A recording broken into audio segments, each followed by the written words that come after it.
diulang Ki harus pakai A gitu. Oke. Perkenalkan, nama saya Alvina Nur Fadila dari Prodi Administrasi. Perkenalkan, nama saya Tria Widiasti dari Prodi Administrasi Bisnis. Halo, perkenalkan nama saya Aura Saniaska dari Prodi Hubungan Masyarakat. Dan saya Prima Nasional Bisnis dari Prodi Hubungan Masyarakat. Selamat menyaksikan. Perkenalkan, nama saya Alvina Nur Fadila. Saya Tria Widiasti. Saya Prima dan saya Aura Saniaska. Kami di sini mahasiswi dari Politeknik Angkatan 3 Bandung. Ya, seperti yang sudah dijadwalkan ya. Kalau misalnya kita mau sedikit interview lah atau wawancara mengenai bisnis yang dijalani. Boleh perkenalan dulu dari nama, backgroundnya. Oke. Kalau untuk saya pribadi, perkenalkan nama saya Jaka Mili dari sebagai narasumber wawancara kali ini. Latar belakang saya hanya sebatas pengamen di jalanan yang membutuhkan informasi. Andika Banyu Purnama Sagamara. Kang Andika. Ya. Saya di sini bukan siapa-siapa, cuma tukang hidup aja. Apa sih nama tempat ini? Nama tempat ini Bincang Kopi, sesuai dengan yang ada tertera di Instagram, Google Maps, dan platform lainnya. Bincang Kopi. Kapan usaha ini dibentuk atau dimulai? Kalau misalkan usaha ini dibentuk waktu itu awalnya itu tahun 2019. Berarti masih baru. Kalau misalkan untuk kedai kopi itu kita mau masuk ke tahun keempat, tahun ini tahun keempat ya 2019, kurang lebih di pertengahan tahun. Dalam membangun usaha ini berapa modal yang Sebelumnya kalau misalkan bicara soal modal, pertama kita tuh nggak punya tempat, kita tuh di pinggir jalan pakai gerobak, pakai roda. Posisinya itu di Soekarno-Hatta. Nah, kurang lebih kalau misalkan untuk estimasi biaya kurang lebih di 35 sampai 50 juta untuk modal. Itu sudah dapat tempat termasuk aset-aset lainnya dan bahan baku yang nanti bisa dijual. Kenapa memilih usaha ini? Sebelumnya kopi itu kan gimana ya, bisa dibilang untuk salah satu ownernya ini kan memang dia benar-benar founder nih. Nah, di antara tiga, salah satunya tuh ada yang hobi banget sama kopi, dia juga kerja sebagai barista sebelumnya. Nah, basicnya dari situ kurang lebih jadinya dia lifestyle. Dari situ Oke, udah paham banget ya sama ya tekuni lah ya. iya gitu. Ditambah teman-temannya ini salah satunya yang memang basicnya itu di bisnis. Ya. kan tadi itu ada modalnya tuh sekitar 35 juta kira-kira per bulan itu dapat omset berapa sih Bu? Sebulan itu paling bersih untuk menutupi daripada yang harus biaya operasional aja ya, anggap biaya operasional sebulan itu mungkin harus 3 juta sampai 4 juta itu hanya untuk operasional seperti sewa tempat. Di luar daripada itu ada karyawan, belum ada biaya-biaya yang lain seperti dan sebagainya. Karyawan ya. Tapi kalau boleh tahu di sini jumlah karyawan ada berapa? Itu Ada 4. Ada Ada empat. 4. Mas Haji. Ya, ada 4. Itu kalau boleh tahu karyawan untuk menerima karyawan itu ada kriteria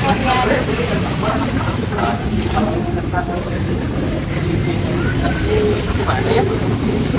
Terus kalau di keluargaan itu sih, cuman memang kalau bicara soal kriteria hari ini gitu ya, sebelumnya kan pernah ada yang perempuan juga partai kurang lebih sampai 6 orang, 5 orang lah.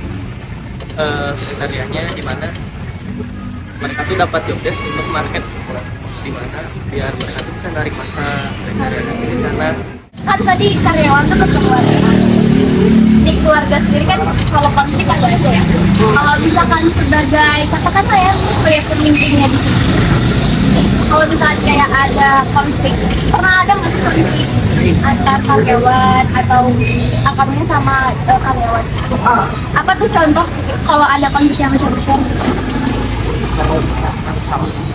Yang sering ya, itu kan namanya di sini kan orang ada banyak nih, ada beberapa kepala. Nah, masing-masing punya pendapat, Pendapat terus mengenai apa tuh? misalkan yang satu pengen A, yang ini pengen B, yang satu pengen C, tapi nggak menemukan titik temu gitu. Itu biasanya debatin mengenai apa? kalau sebenarnya kan konsepin tempat. Kalau misalkan ini arahnya mau dibawa kemana nih si kedai? Yang satu kayak misalkan nih kayak kemarin sempat ada trouble, kita harus buka lagi apa enggak nih karena kita nggak punya modal dan lain sebagainya. Ada yang satu udah kita libur dulu, tapi yang satu kekeh pengen buka. Terus akhirnya gimana tuh mengenai masalahnya gitu?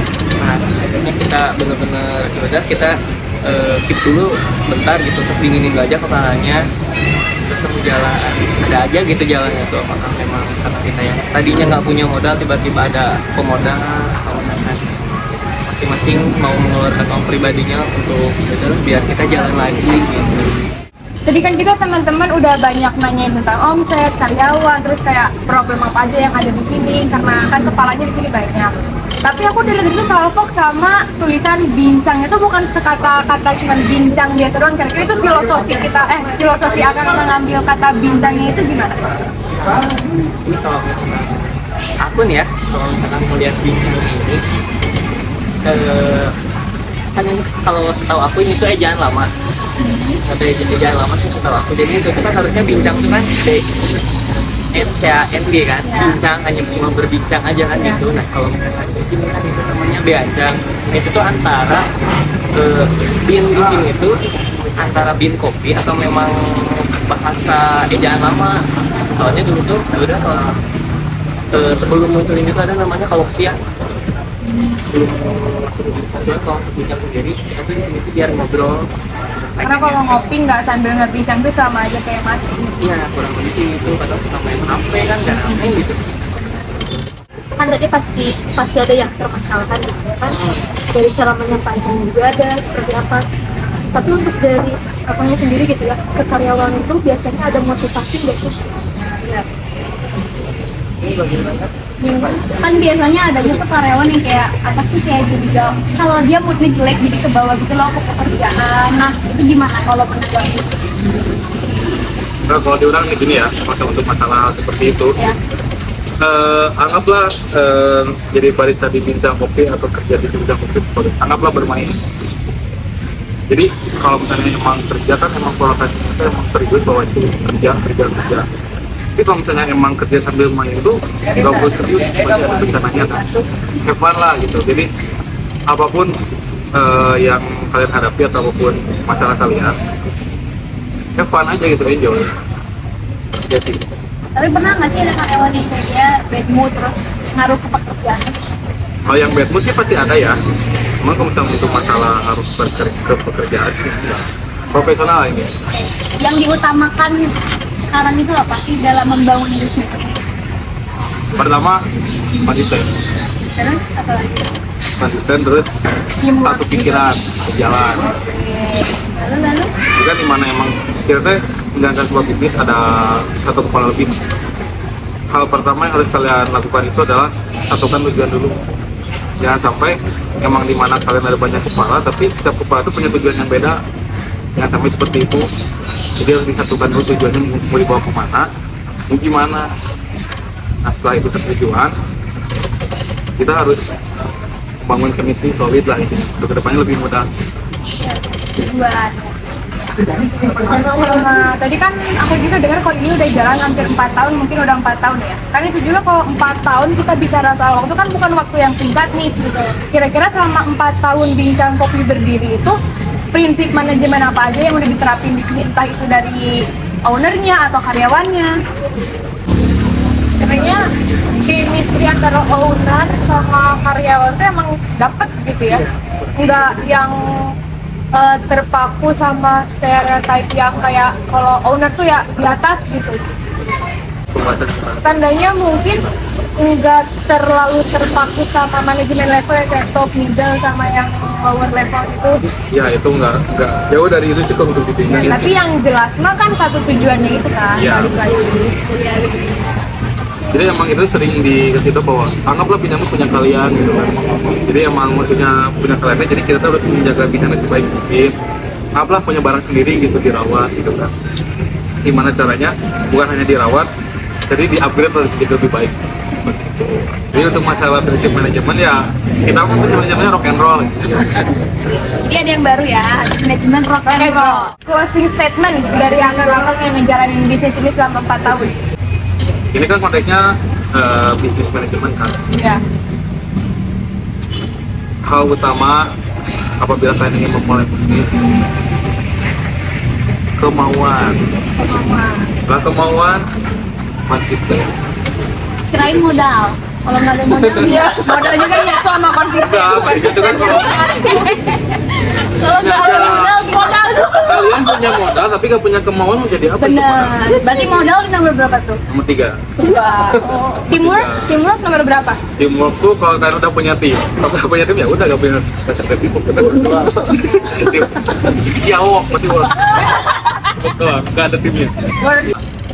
Sekian dari saya untuk closing statement dari Dika yang led by Sofi Senior. Dari aku kan ya, fokus kalau misalnya memang kerjaan punya hobi nih, aku juga awalnya dari hobi itu dari hobi fokus sampai akhirnya bisa menghasilkan. Jadi apapun yang dikerjakan mudah-mudahan bisa jadi penghasilan atau menghasilkan syukur-syukur seperti itu. Oke, terima kasih dari kita. Masa kita tutup dulu aja ya. Oke. Terima kasih dari kita udah mau luangin waktunya. Ini enak banget, tunjukin. Sampai habis. Enak banget guys. Udah. Dadah, assalamualaikum. Waalaikumsalam. Jadi di sini aku mau ngasih kesimpulan atas wawancara yang kelompok aku kemarin lakuin. Kesimpulan yang mungkin lebih tepatnya itu kayak hal apa aja sih yang aku dapetin dari wawancara kemarin. Kalau bicara tentang hal apa aja yang aku dapetin itu pasti banyak, nggak cuma satu. Karena setelah aku ngajuin dan teman-teman aku ngajuin beberapa pertanyaan itu kayak merubah mindset aku bahwa oh ternyata dunia usaha itu seperti ini ya, dan oh ternyata cara owner atau manajer ngejalanin usaha dan bisnis itu seperti ini ya.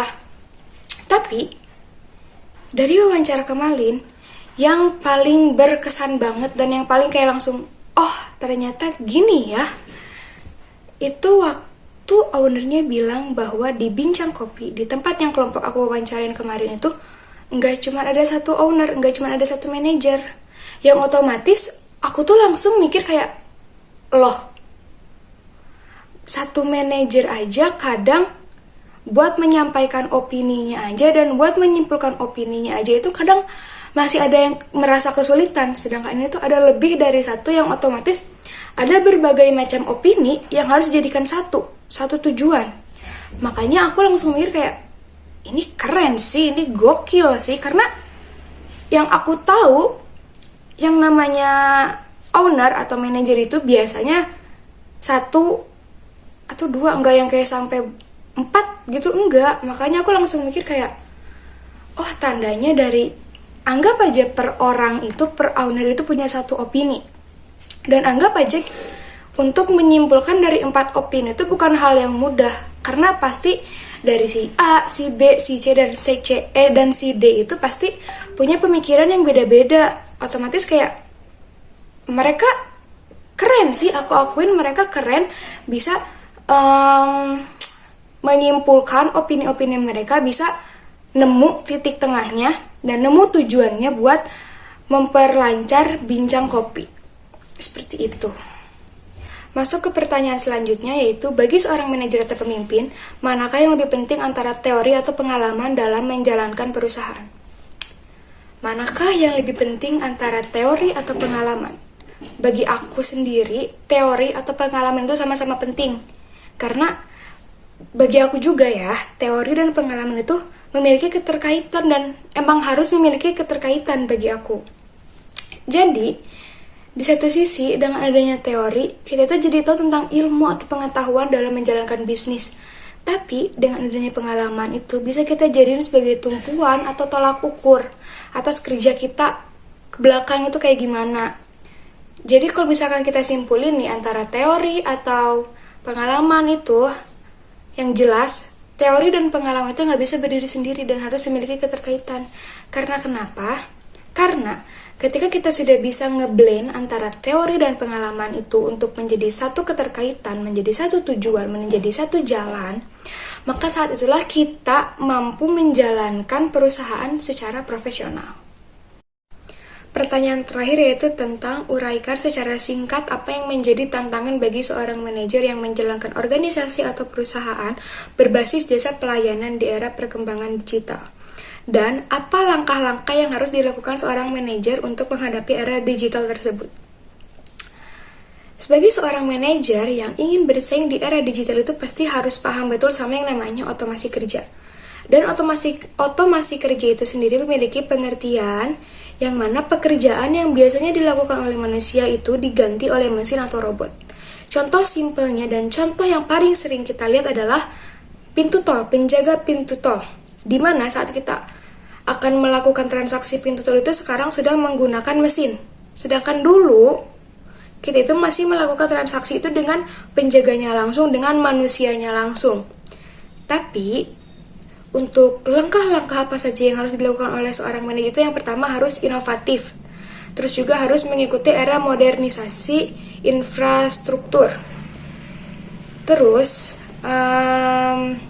maka dari itu, manajer juga harus bisa memahami bagaimana cara untuk memenuhi peran ini serta mendukung timnya dengan lebih baik. Jadi, selain untuk manajer itu harus modern, harus inovatif, manajer juga harus nge-push karyawan-karyawannya, pekerja-pekerjanya juga untuk bisa mengikuti perkembangan zaman sekarang. Seperti itu. Terima kasih. Wassalamualaikum warahmatullahi wabarakatuh.